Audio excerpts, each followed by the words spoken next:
Good morning mga kapatid. Purihin po ang ating Panginoon at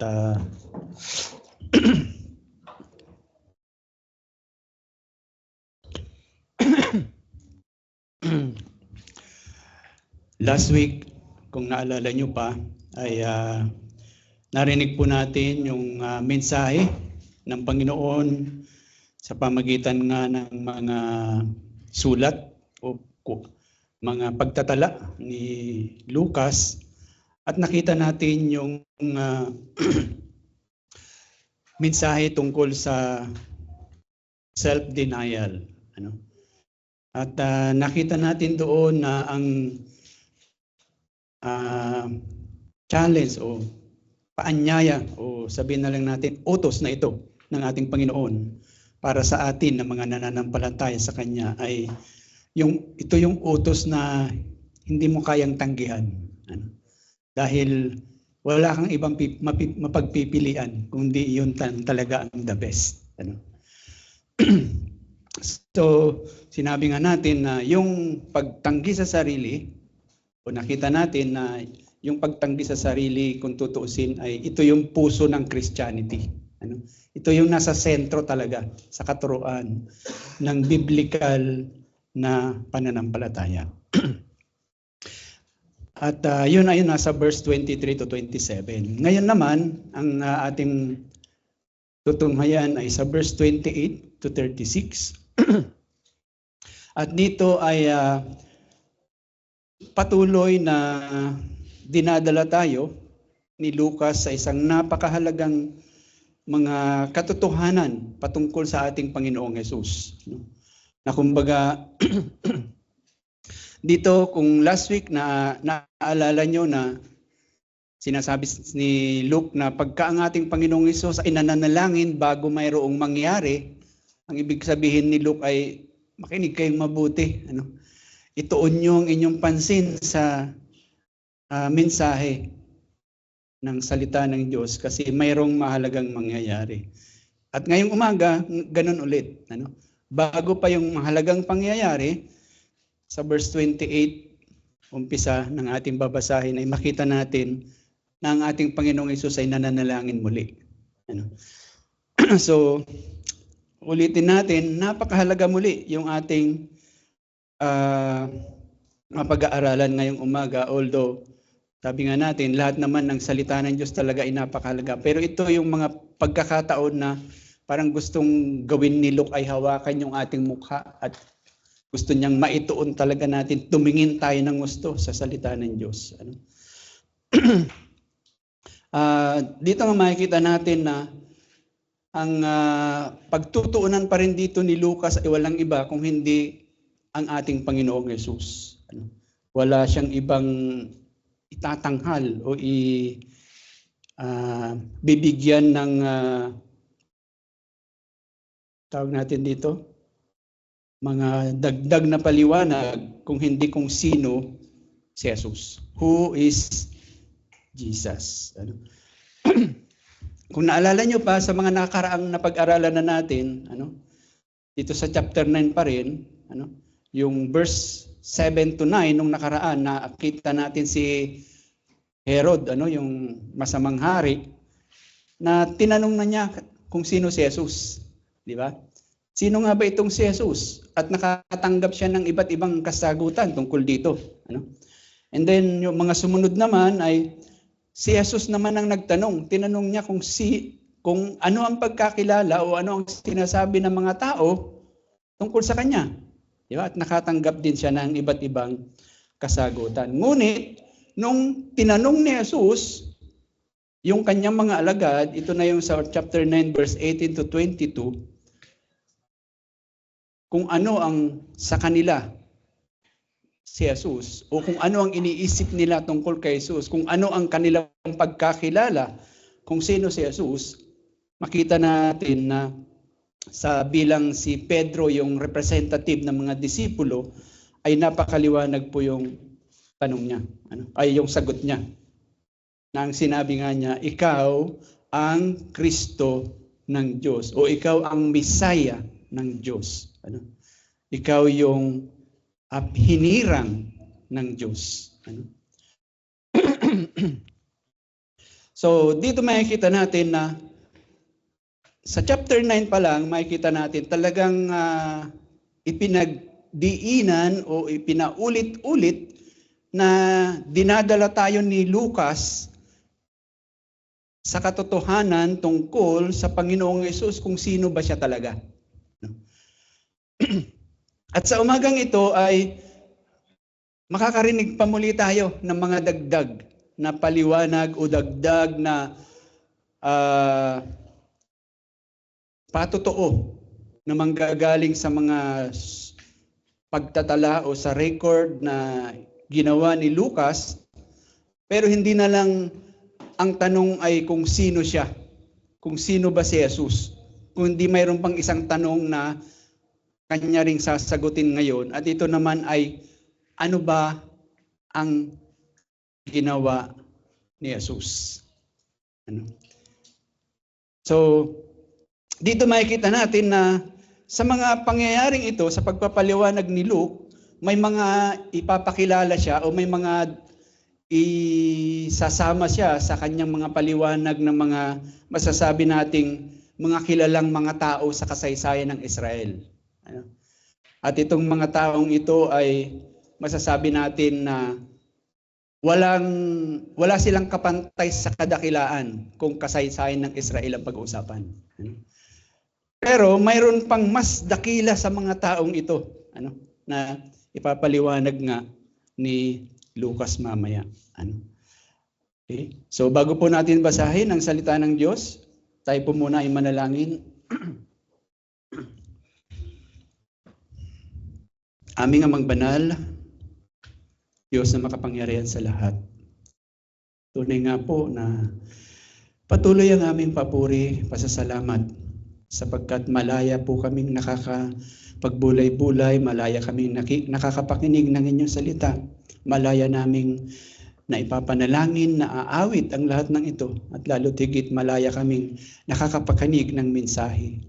Dalangin nga po namin, O Lord, na sa mga sandaling ito, muli niyo po kaming bigyan ng sapat na pangunawa at patuloy na pagnanais at kakayanan at tanggapin ang mga katotohanang patuloy niyong ibinibigay sa amin.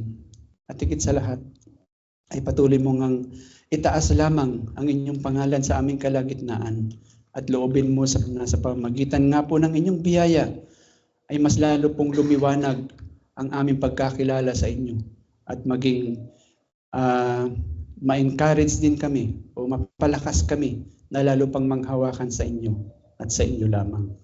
Ito pong aming dalangin sa ngalan ng inyong anak na si Jesus. Amen. So buksan po natin ang ating mga hawak na Biblia. Sa aklat po muli ni Dr. Lucas.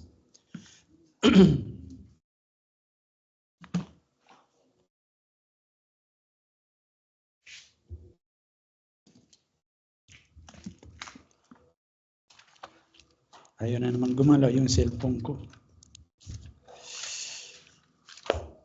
Balikan natin tong Lucas chapter 9.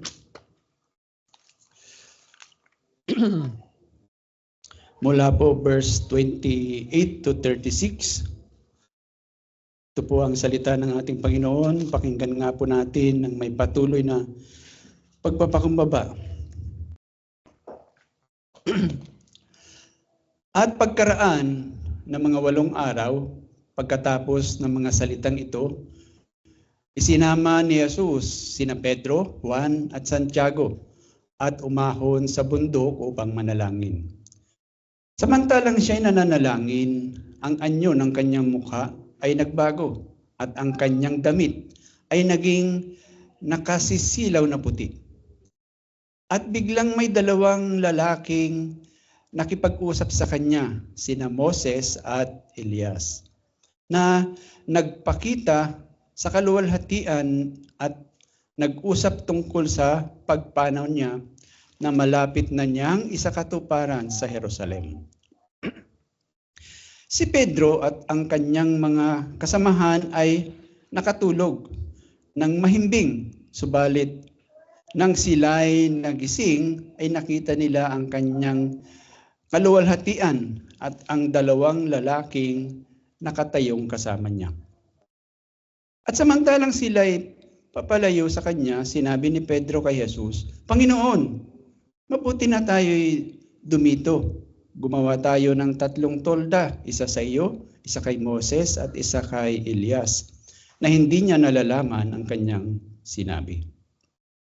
Samantalang sinabi niya ang mga bagay na ito, dumating ang isang ulap at sila'y naliliman.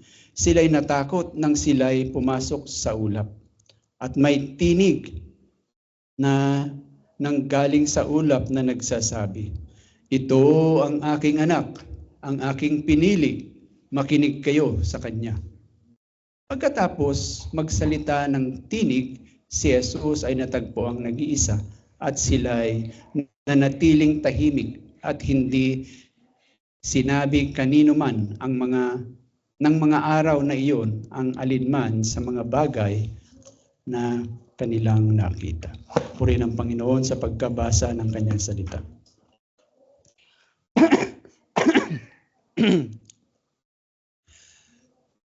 Mayroong isang tao na ang pangalan ay, o tawag sa kanya ay Os Guinness. Ito ay isang British pero nakatira siya sa Amerika at kilala siya bilang taong, ano tawag natin dito, magaling mag-observe sa mga nangyayari sa kanyang paligid. At sa pag-observe niya sa karamihan ng mga Amerikano, kasi nga doon siya nakatira sa Amerika, although British siya, mayroon siyang isinulat tungkol sa nakararaming mga Amerikano dahil sa kanyang naobserbahan sa kanilang mga pamumuhay. Na ang sabi niya sa ang mga Amerikano daw ay sabi niya, we have too much to live with and too little to live for. Everything is permitted and nothing is important. Yun yung nakita niya sa buhay ng mga Amerikano na hindi nila nalalaman yung kanilang pamumuhay na bagamat abala sila, ang dami nilang gustong gawin, ang dami nilang pinagkakaabalahan, pero ang totoo, napakaliit lang ang kanilang nagiging pakinabang sa lahat ng ito. Pero hindi nila ito nalalaman. Para bang yung kasabihan o yung paniniwala para sa isang palaka, alam niyo yun? Pag yung palaka inilagay mo sa kalderong may tubig, tapos ilagay mo sa apoy, hindi tatalon yun hanggang sa siya ay maluto. Kasi hindi niya nalalaman na unti-unti na siyang pinapakuluan. Ganon daw yung kalagayan ng tao o o sabihin na nga lang natin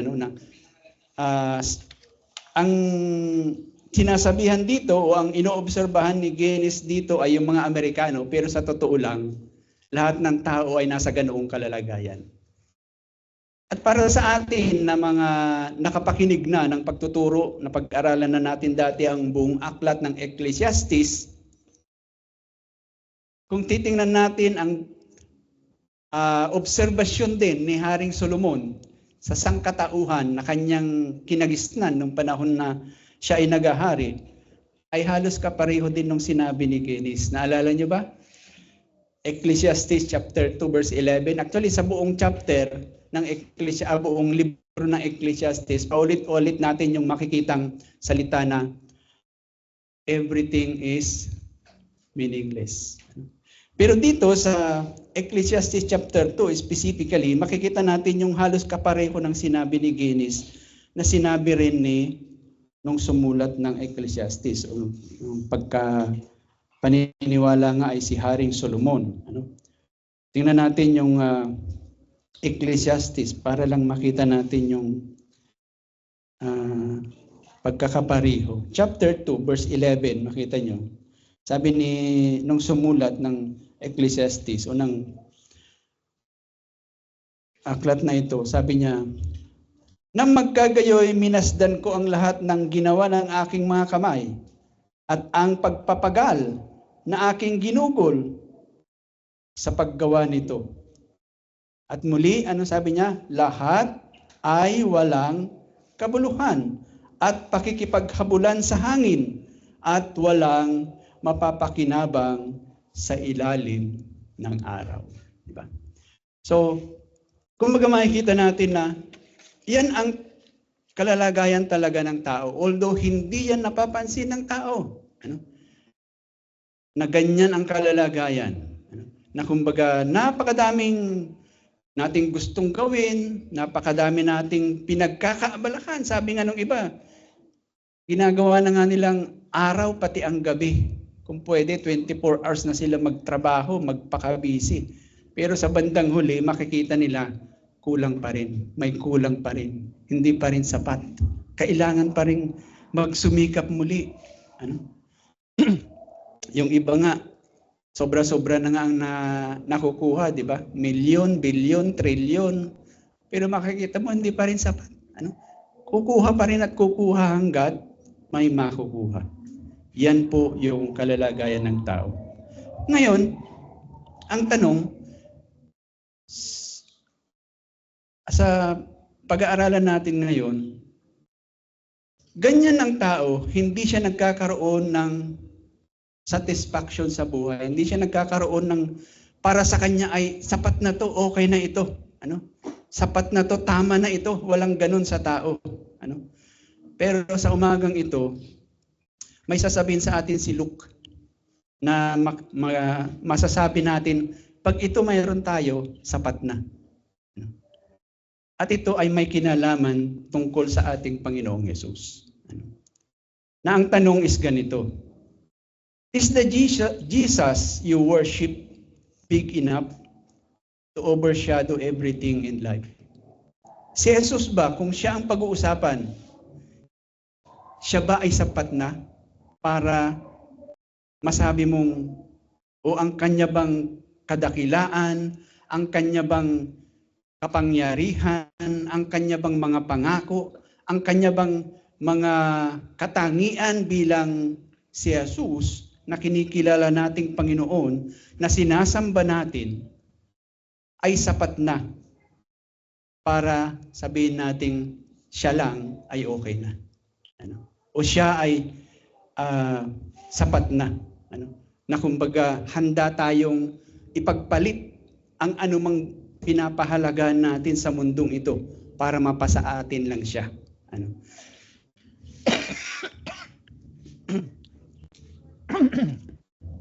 Yan po yung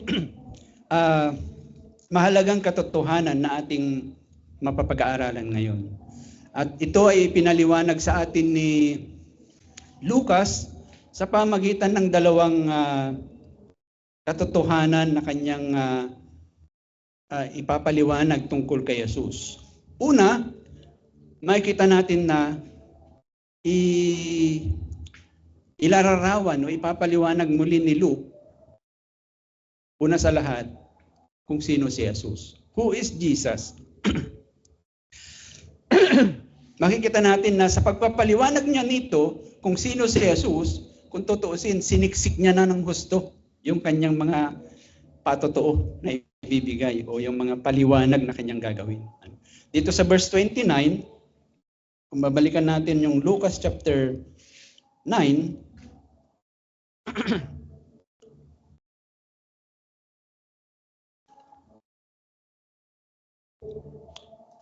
sabi niya dito sa verse 29, samantalang siya'y nananalangin, ang anyo ng kanyang mukha ay nagbago at ang kanyang damit ay naging nakakasilaw na puti. Dito makikita natin na may kakaibang ipinapakita si Luke tungkol sa ating Panginoong Hesus. Nung siya'y nananalangin, may nangyari sa kanya. Na kung tutuusin, mayroon siyang, mamaya makikita natin na mayroon din siyang kaparehong tao na dakila Pero walang panama yung kadakilaan ng dalawang taong ito na nakatabi niya. Kasi siya ay mayroong kakaibang katangian. Na kumbaga, makikita natin na sa pagpapaliwanag ni Luke tungkol sa kung sino si Jesus, gusto niya talagang mag-focus tayo kay Jesus lang. Mayroong kakaiba dito kay Jesus. Na siya ay, sabi diyan, yung kanyang mukha ay nagliwanag, na kung titingnan natin yung aklat ni Mateo sa chapter 17 verse 2, parehong account, parehong pangyayari. Ang sinabi ni Mateo, yung mukha ni Jesus ay nagliwanag na katulad sa araw. Sa atin na mahilig mag-stargazing sa gabi, nagagawa pa ba ninyo yung kahit maulap? Minsan pag walang ulap, di ba nakakakita tayo ng mga stars, lalo na pag nasa probinsya ka. Pero alam nyo ba, bakit pag araw wala tayong makitang star? Kasi mayroong mas maliwanag na nandiyan. Hindi naman lumilipat yung mga stars, andun naman sila . Hindi naman sila gumagalaw doon. Andun pa rin sila sa posisyon nila. Pero pag lumabas yung araw, hindi mo na makita yung liwanag nila. Pati yung buwan, minsan nasasabayan niya ng araw, nandyan pa siya. Pero wala na siyang liwanag pag lumalabas yung araw. Yun yung gustong makita natin kung tungkol kay Jesus. Na bagamat may mga kasama siya dito na sinabi, yung dalawang dakilang tao din sa kasaysayan ng Israel, pero si Jesus kakaiba siya. Iba yung kanyang liwanag. Na kumbaga, sinasabi ni Luke, kaya siya yung inyong pagtuunan ng pansin. And then yun nga, sa verse 30 to 31, makikita natin na bukod sa sinasabi ni Luke na mag-focus kayo kay Jesus kasi kakaiba siya. Nagliliwanag siya. Yung 30 to 31, yun nga, may dalawang dakilang tao na tumabi kay Jesus. Sino itong dalawang dakilang tao na to? Bakit nasabi nating dakila sila? Naalala niyo pa ba si Moises? Anong ginawa ng Diyos sa pamamagitan niya? Di ba? At si Elijah, kung paano niya ipinakita na ang Diyos ay pinakamakapangyarihan talaga kaysa kung sino pa mang Diyos-Diyosan ng buong mundo. Di ba si Moises, siya yung binigyan ng Diyos ng batas para ibigay sa mga Israelita. Yung binabasa natin, 10 Commandments. Si Moises ang ginamit para maibigay na yan. Maibigay yung mga batas na yan. Kumbaga, makikita natin na si Moises, ang isang dakilang tao sa kasaysayan ng Israel na sinasabi sa kanyang buhay o sa kanyang kasaysayan bilang lingkod ng Diyos, na sinabi ng Diyos sa kanya, wala nang taong mabubuhay pa na magiging katulad niya. Ang Diyos mismo nagsabi nun. Wala nang magiging katulad ni Moises na propeta sa kasaysayan. At kumbaga, siya din yung lingkod ng Diyos na sa tuwing pupunta sa bundok, ay nagpapakita sa kanya ang Diyos sa pamamagitan ng tinatawag na kaluwalhatian ng Diyos. Kasi hindi niya pwedeng makita mismo ang Diyos. Kaya sabi niya, Panginoon, pwede ba kahit yung kaluwalhatian mo man lang ipakita mo sa akin? And ibinibigay ito sa kanya ng Diyos. Kaya napakadakila itong si Moises. And kung titingnan natin si Elijah, sabi nga natin, yung naalala nyo, yung nakipagtunggali siya sa mga bulaang propeta, di ba? Naalala niyo yun, di ba?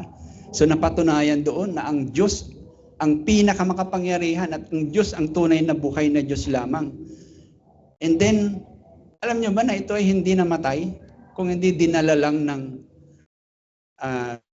ipo-ipo ba ang tawag doon? O alimpuyo? Para tumaas, mapunta sa itaas, mapunta sa langit. Dakilang propeta ito. Ano? Pero, ito ngayon, itong dalawang dakilang tao sa kasaysayan ng Israel, na kumbaga, wala na talagang papantay pa sa kanilang kadakilaan sa kasaysayan. Ano ang ginagawa nila? Sabi sa verse 30 to 31, sila ay nakikipag-usap kay Jesus.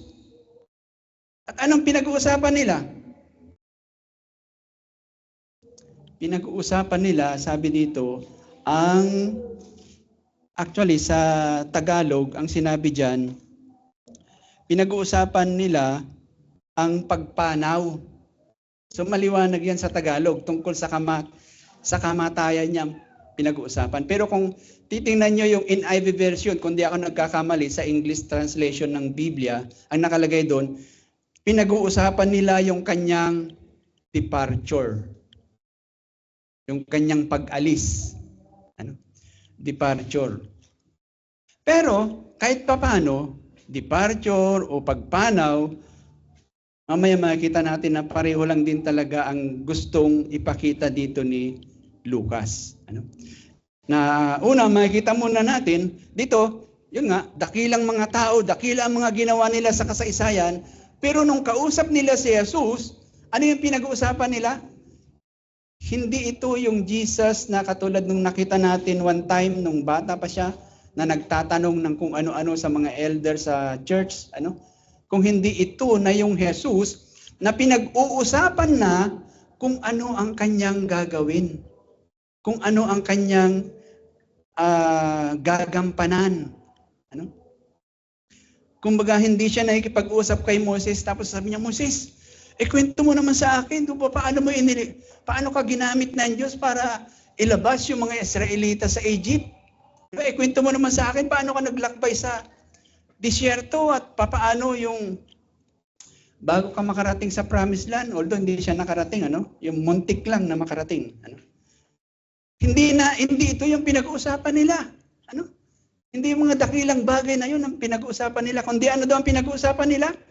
Yung tungkol sa departure o tungkol sa kamatayan ng ating Panginoong Hesus. Na ang ibig sabihin niyan talaga, yun nga, dakila yung dalawang ito, pero wala nang dadakila pa kay Jesus. Dakila yung kanilang ginawa, pero wala nang dadakila pa sa gagawin o ginawa ng Panginoong Hesus. Dahil ito yung kanilang pinag-uusapan. Ito yung tema o ito yung tinatawag nating talk of the day. Pinag-uusapan nila, ito yung mahalaga para sa kanila. Sabi nga ni J.C. Ryle, kilala na natin si J.C. Ryle, sabi niya, si Moses and Elijah were the king's servant. Sila ay lingkod ng hari. But Jesus was the king's son. Siya ang anak ng hari. Kung si Moses man daw o si Elijah ay planeta, ganun sila kadakila, pero alam nyo ba, si Jesus ay ang araw. Siya yung araw.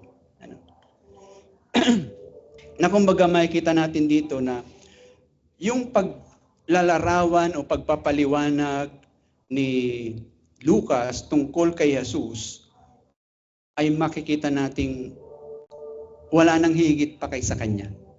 Kahit yung mga dakilang tao na kinikilala sa kasaysayan ng Israel ay hindi papantay. Pagkos, itong dalawang dakilang taong ito, interesado sila sa departure o sa kamatayan o sa gagawin ng ating Panginoong Hesus.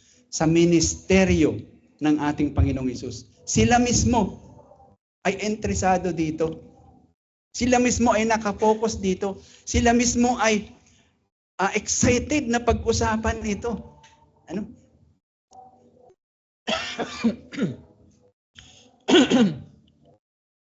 Kumbaga makikita natin na yun yung isang maliwanag na patotoo ni Lucas tungkol sa ating Panginoong Hesus. Pero meron pang napakagandang paliwanag pa na makikita natin kung sino ba talaga si Jesus. Sa verse 32, di ba, sabi diyan, si Jesus ay nananalangin, habang nananalangin siya, natutulog yung kanyang tatlong alagad. Pamilyar na pangyayari, Habang nananalangin, natutulog yung kanyang mga disipulo. Pero ano nangyari doon? Yung tatlo nung magising, ano ang bumungad sa kanilang pagkagising? Sabi doon, they saw the glory of God. Yung glory of God, kung babalikan ulit natin ang lumang tipan, at medyo nabanggit ko na kanina, ito po yung pamamaraan ng Diyos para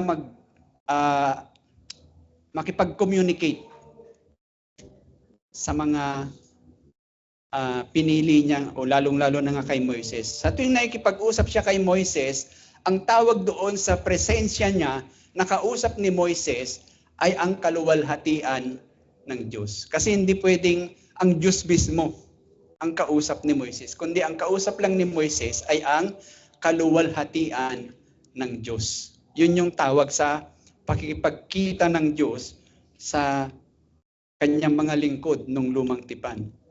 Ang kaluwalhatian ng Diyos. At yun ay madalas na nangyayari pagkausap niya si Moises sa bundok. And then,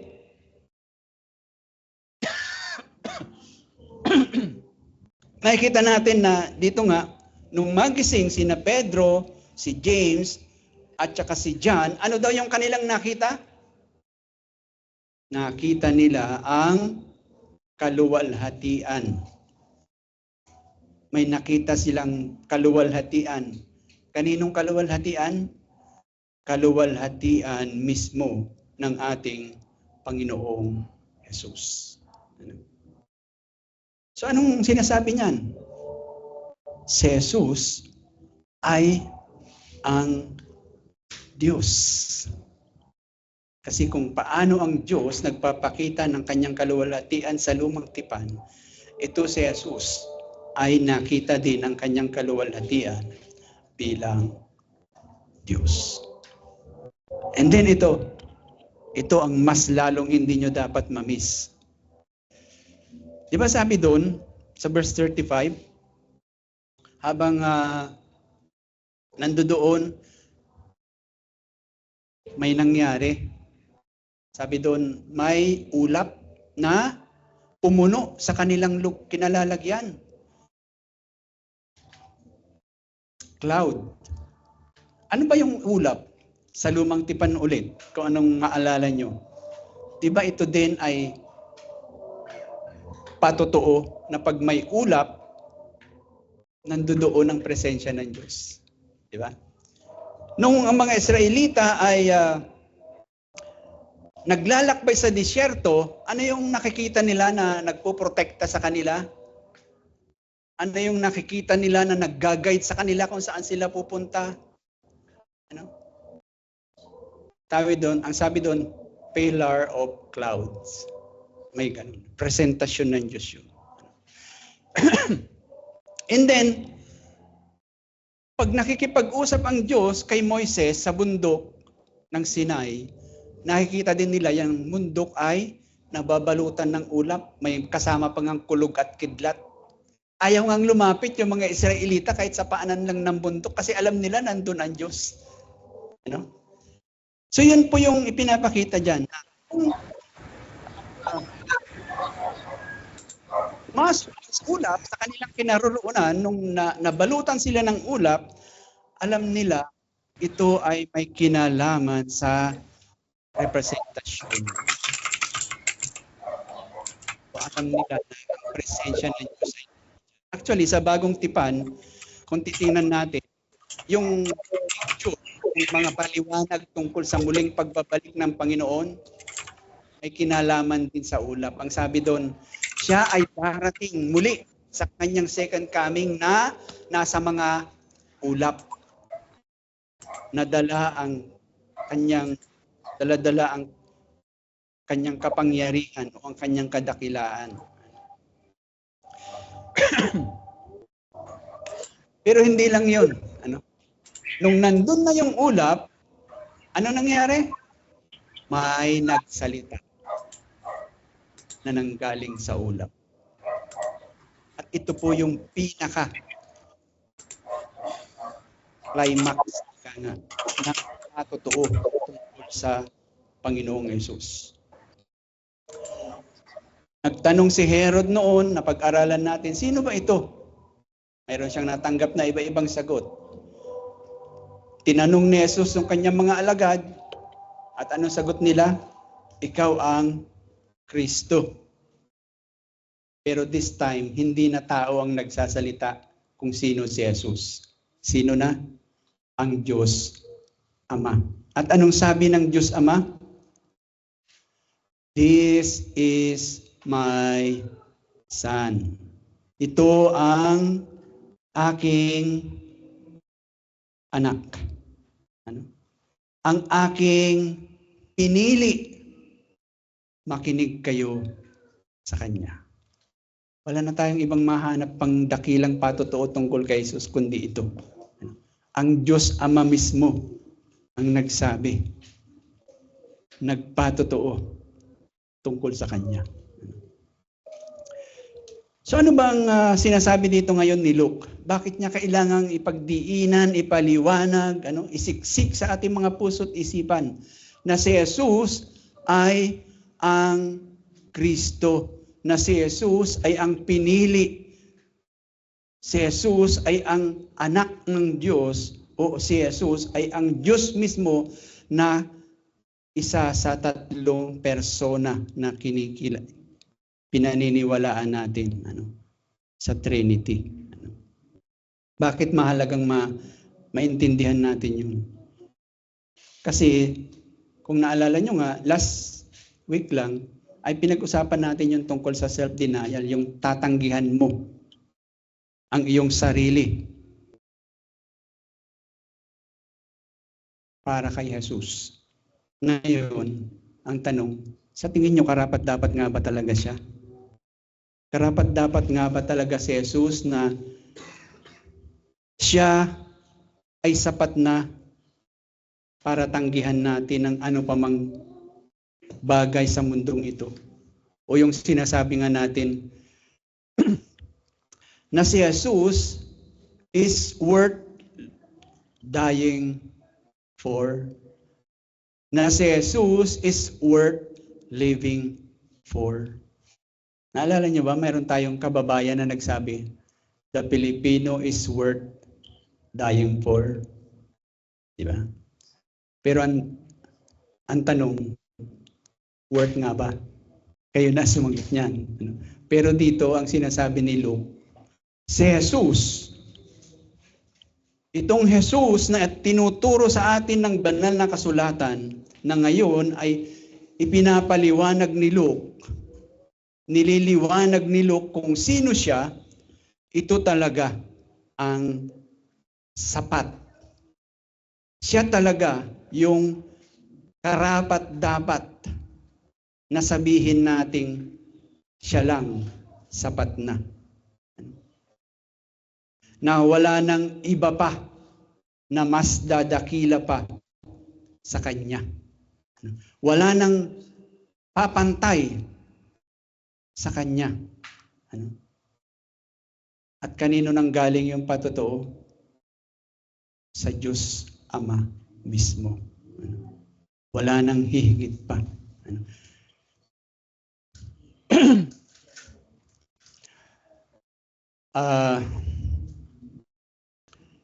Ewan ko kung, pero sa tingin ko, kapareho ko din naman kayo. Na kung babalikan natin yung ating mga nakaraang buhay, marami tayong mga desisyon sa ating mga nakaraang buhay na pinagsisihan natin bakit natin ginawa yun. Mga desisyon na pinag-isipan mo namang mabuti talaga eh. Tinimbang-timbang mo naman, pinilit mo namang makapag-desisyon ka ng tama, pero sa bandang huli, nakita mo hindi pa rin. Hindi pa rin pala tama. Ano? Nakita mo na hindi maganda pa rin ang naidulot sa iyo sa halip na naging maganda. Ngayon ang tanong, noong mga panahon na yon, sa iyong mga naging maling desisyon, ang tanong is, bakit nga ba nagdesisyon ka ng ganun? Siyempre, ang sagot dyan ay, mayroon ka kasing pinahalagahan. Okay? Mayroon kang pinahalagahan na sa pagpapahalaga mo, nung bagay na yon o ng kung ano man bagay ba yon o tao o pangyayari sa buhay mo, ay nakapagdesisyon ka na ang naging resulta ay pinagsisihan mo sa bandang huli. Ano?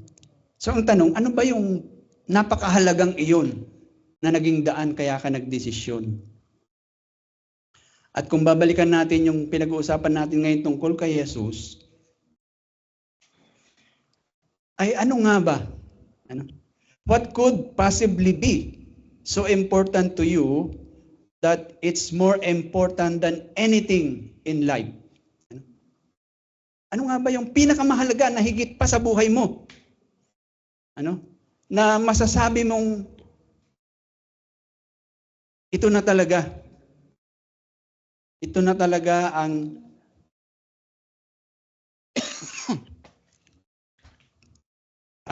pinakamahalaga sa lahat. Ano? Masasabi mo na ito na talaga ang tanging dahilan at wala nang iba pa kung bakit ko tatanggihan ang lahat para lang sa Kanya. At kung si Luke ang tatanungin natin, ang sagot niya dyan ay wala nang iba kung hindi si Jesus lang yun. Siya lamang ang tanging daan o natatanging dahilan kung bakit masasabi mo na itatanggi mo ang lahat para lang sa Kanya. Kasi wala siya talagang kapantay. Ano? Na kung siya ang mayroon ka, ay masasabi mo, sapat na. Pero siyempre, hindi pa tumitigil si Luke.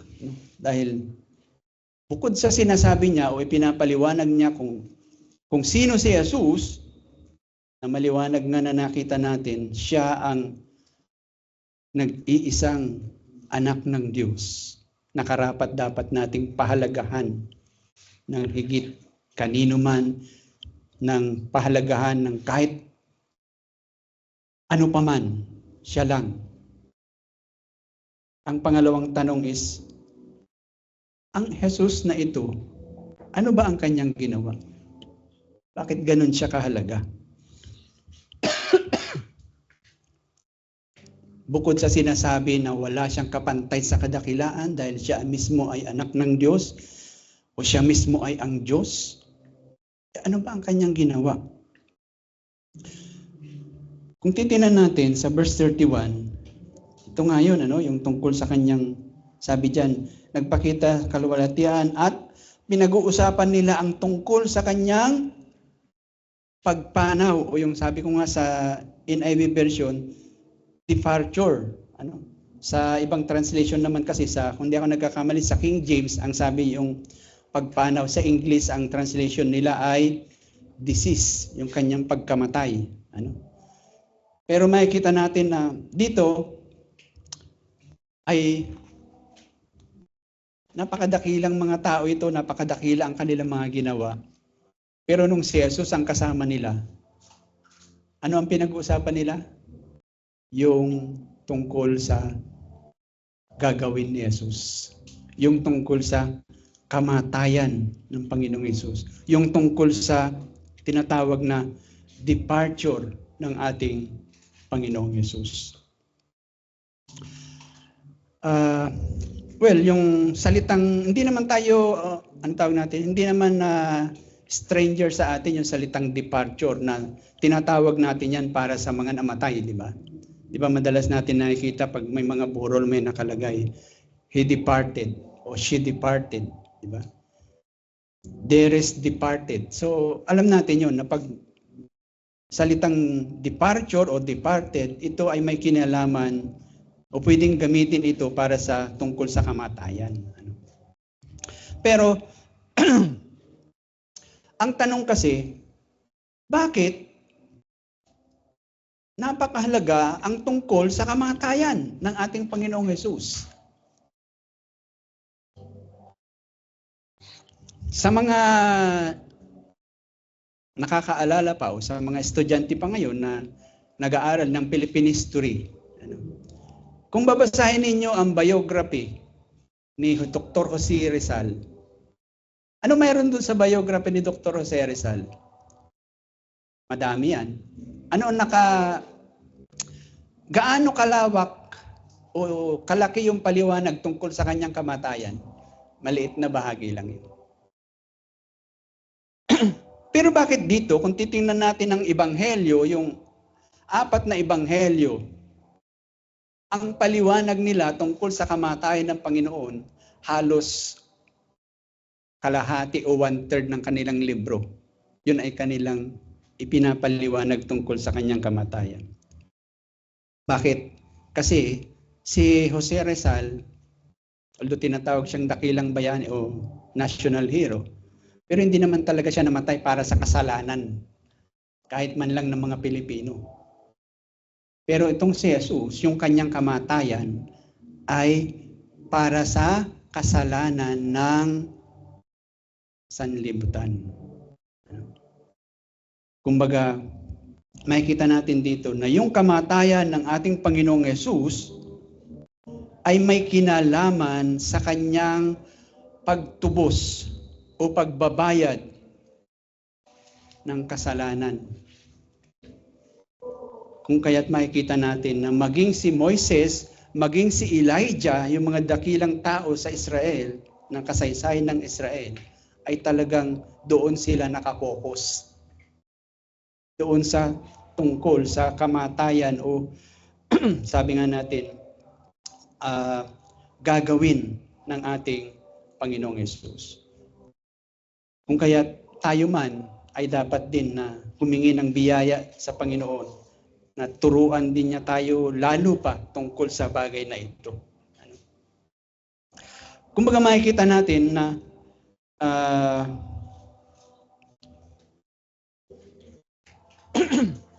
ang kamatayan ng ating Panginoong Hesus ay naging daan upang tayo ay mapalaya sa ating pagkaalipin sa kasalanan. Upang yung sabi nga, tanikala ng kasalanan sa atin ay mawala dahil sa kanyang kamatayan.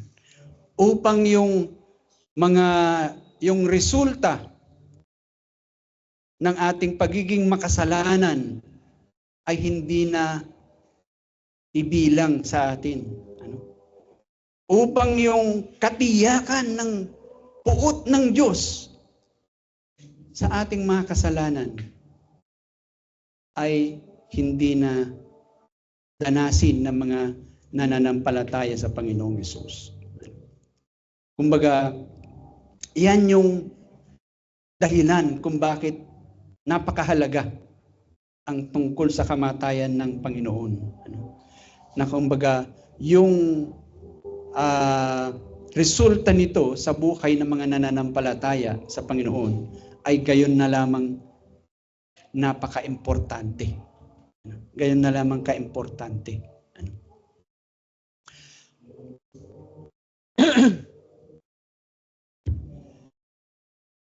Kakaiba kasi ang kamatayan ng ating Panginoong Hesus. Kasi sabi dito, sa kanyang kamatayan, di ba?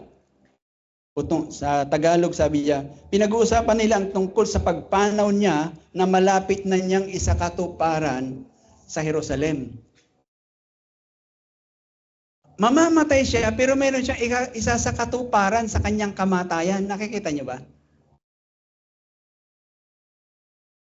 Tayo, yung kamatayan natin, meron ba tayong nagagawa pag namatay tayo? Meron ba tayong na-accomplish pag namatay tayo? Hindi, yung kamatayan basta na lang dumarating sa atin. Hindi tayo ang nagpapangyari sa kamatayan natin. Hindi. Dumarating lang basta yung kamatayan natin. Pero dito, sinasabi, yung kamatayan ng Panginoong Yesus, mayroon siyang napagtagumpayan. Ano? Anong sinasabi nito, mga kapatid? Ang kamatayan ng ating Panginoong Yesus ay nangyari hindi dahil siya ay biktima ng mga masasama. Hindi nangyari ang kanyang kamatayan kasi ito ay ginusto ng mga masasamang tao, hindi po. Nangyari ang kanyang kamatayan kasi mayroon siyang pinagtagumpayan sa pamamagitan ng kamatayang ito. At maalala natin, John chapter 10, verse 17 to 18, ano sabi ng Panginoon? Walang makakakuha ng aking buhay, kundi ako mismo ang magbibigay nito. O kung ilalagay natin sa pinag-uusapan natin, walang makapapatay sa atin kung hindi, walang makapapatay sa akin, sabi niya, kung hindi ako mismo ang maghahandog ng aking buhay. Siya ang nagdesisyon sa kanyang kamatayan, hindi ang iba o hindi ang masamang sanlibutan, kung hindi siya. Ano ang napakagandang katotohanan nito? Ang sinasabi dito ni Lucas o sinasabi dito ng Panginoon, yung kanyang kamatayan ay ang pamamaraan. Ito yung strategy, ika nga, na pinag-usapan sa eternity, mula pa bago palalangin ang sanlibutan, pinag-usapan na itong pamamaraan na ito tungkol sa kamatayan ng Panginoong Yesus. Na ang Panginoong Yesus, mula pa noong pasimula, ay nakipagkasundo na sa Diyos Ama o sa Trinidad na siya ay maghahandog ng kanyang buhay para sa kapatawaran ng kasalanan. Yun yung sinasabi dito. Na kumbaga, sa kanyang kamatayan, mayroon siyang ginampanang napakahalagang gawain. At yun ay ang magligtas ng mga makasalanang tulad nyo at tulad ko.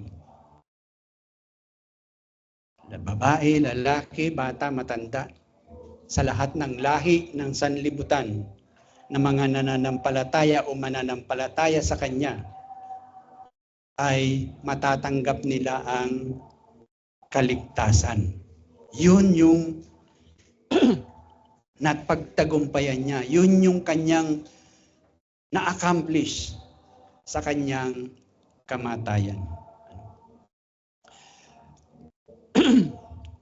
At yung sinabi nga natin kanina, yung salitang kamatayan o pagpanaw o sa ibang translation nga ng English Bible ay departure. Ang pinanggalingan na salita sang-ayon sa mga scholar ng lingwahe ng Biblia, ito daw salitang departure ay galing sa Greek word na ten exodon. Ten exodon.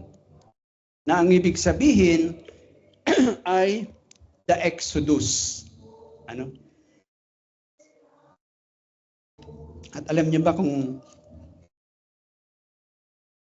sino yung mayroong pang Exodus na nangyari? Nabanggit na natin ang kanyang pangalan kanina. Si Moises. Siya yung mababasa natin sa aklat ng Exodus na ginamit ng Diyos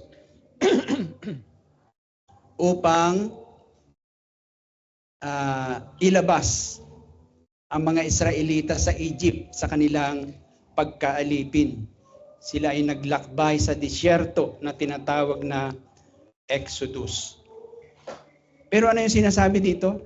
Si Jesus, mayroon din siyang gagawing Exodus.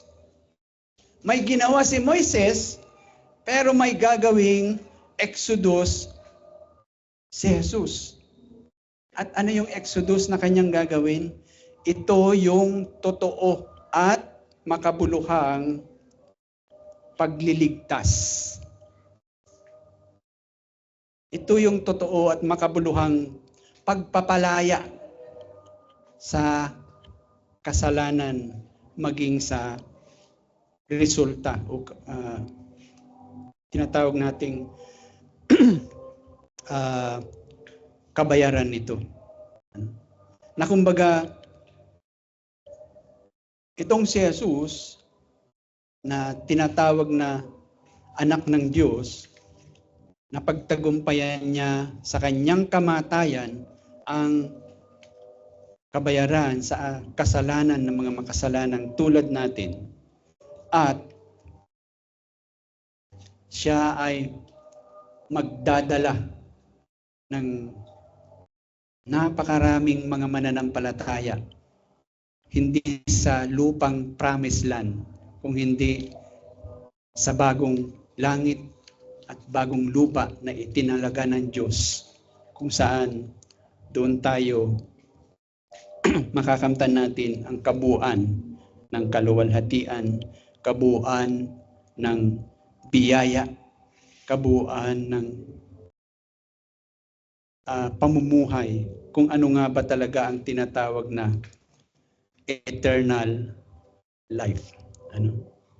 Na kumbaga, dito, sinasabi sa atin nga ni Lucas,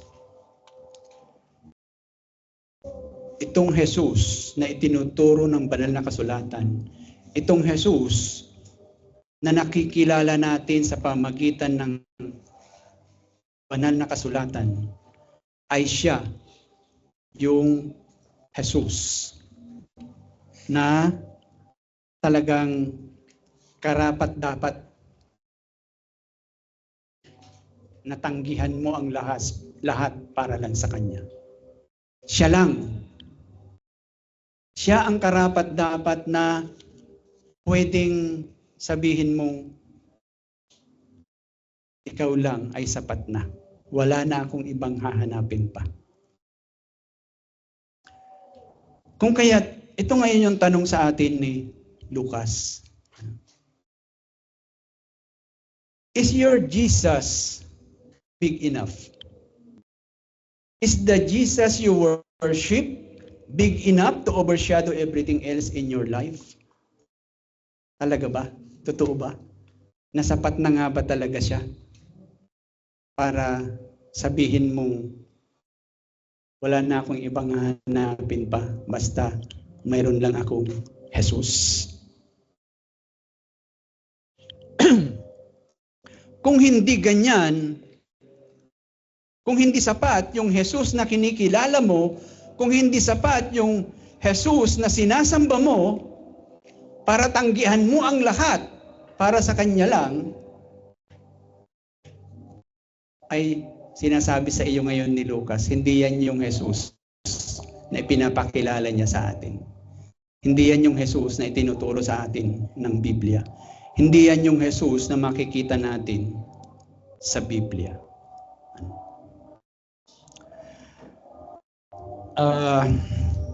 Nakakalungkot kasi maraming mga tao na nagsasabing nananampalataya sila kay Jesus. Pero yung Jesus na mayroon sila ay yung Jesus na gawa ng kanilang isipan. Yung Jesus na sabi nga natin na gusto nilang sumusunod o nalalaro nila sa kanilang palad na kung anong sabihin nila, yung Jesus na yun ang susunod.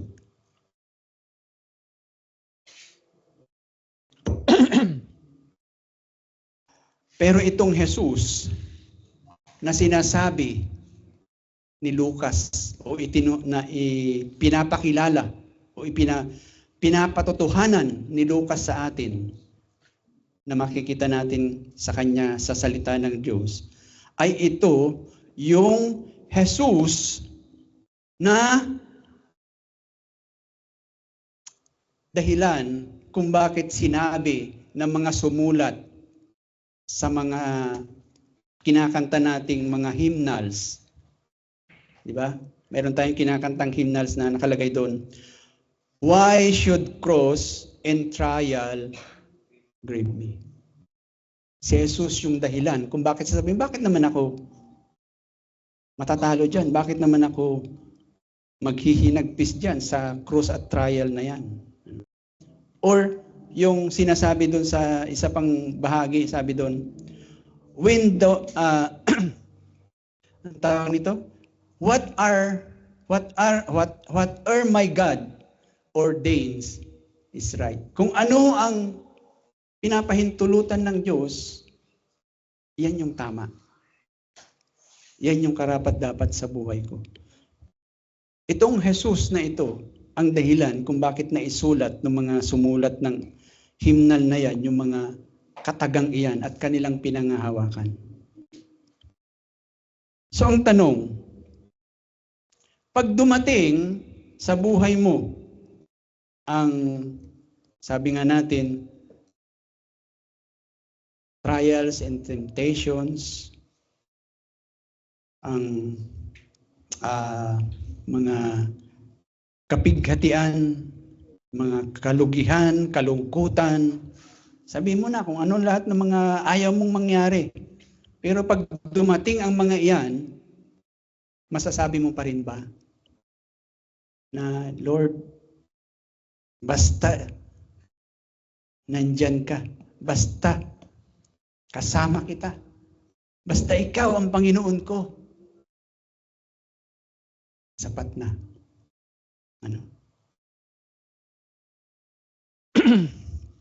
Kung yan ay masasabi mong Amen. Purihin ang Panginoon. Pero kung hindi pa, ang sinasabi sa atin ngayon ni Lucas, kilalanin mong mabuti kung sino yung Jesus na sinasabi mong sinasamba mo. Kasi kung si Jesus na makikilala natin sa pamagitan ng salita ng Diyos ang iyong sinasamba na Jesus, ay talagang sasabihin mo, Lord, ikaw, sapat ka na para sa aking buhay. Tayo po'y manalangin. O aming Diyos, tunay, Panginoon, hindi madaling manindigan na ikaw ay sapat na. Ngunit ang katotohanan, Panginoon, napakadakila mo. Wala ka talagang kapantay. Ikaw ang pinakamalaki sa lahat. Ikaw ang pinakamakapangyarihan sa lahat. Ikaw ang pinakadakila sa lahat. At ikaw ang masasabi naming kayamanan na walang kapantay. Kung kaya't kaawaan niyo kami na hindi lamang maunawaan ang katotohanan ito, kundi sa bawat sandali ng aming buhay ay tunay nga pong makapamuhay kami ng may panghahawakan sa katotohanan na ikaw ay sapat para sa aming buhay. Kaawaan niyo kami, Panginoon, sapagkat alam niyo nga po ang aming mga kahinaan at alam niyo din ang mga hirap, bigat na napagdadaanan namin sa mundong ito. Ngunit alam namin na ikaw nga ang Diyos na pinakamakapangyarihan, na kung ano nga ang inyong pinapangyari sa aming buhay, ay sinabi niyo na ito'y ginagamit niyo para sa aming ikabubuti. Kaya sa inyo namin ibinabalik ang lahat ng pasasalamat at pagpupuri sa ngalan lamang ng inyong anak na si Jesus. Amen.